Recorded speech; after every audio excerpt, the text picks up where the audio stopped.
ஸ்டாலின் ஆட்சி பொறுப்பேற்றது முதல் தமிழ்நாட்டில் பட்டியலின மக்கள் மீதான தாக்குதல்கள் தொடர்கதையாகி வருகிறது. 2022 வேங்கை வயல் குடிநீர் தொட்டியில் மனித மலம் கலக்கப்பட்டதில் பாதிக்கப்பட்ட மக்களையே குற்றவாளியாக்கியது.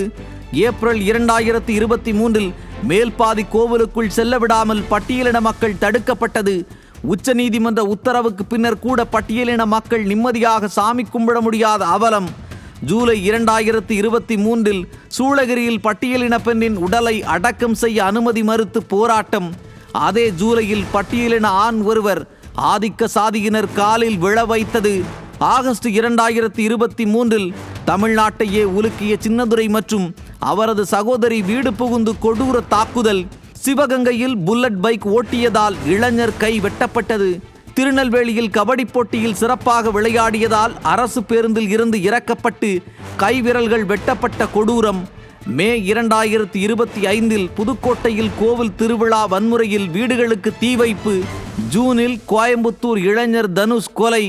ஜூலையில் கவின் படுகொலை.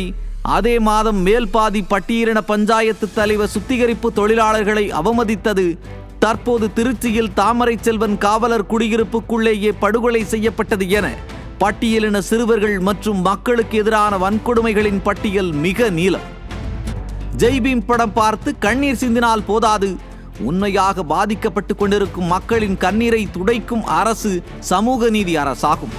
அதை விடுத்து படம் பார்த்து நெஞ்சம் பதறுகிறது, கண்ணீர் வடிகிறது என வசனம் பேசுவது மக்களுக்கு செய்யும் துரோகமே. அந்த துரோகத்தை 4.5 ஆண்டுகளாக செய்து கொண்டிருக்கும் இந்த அரசும் அவர்களின் பாவங்களுக்கு துணை சென்று காலில் சலங்கை கட்டி ஆடிக்கொண்டிருக்கும் பக்கவாத்தியங்களும் வரும் தேர்தலில் அடித்து விரட்டி அடிக்கப்படுவது உறுதி என்கிறார்கள் இந்த போலி சமூக நீதி ஸ்டாலின் அரசால் நாள்தோறும் கண்ணீர் சிந்தும் பட்டியலின மக்கள்.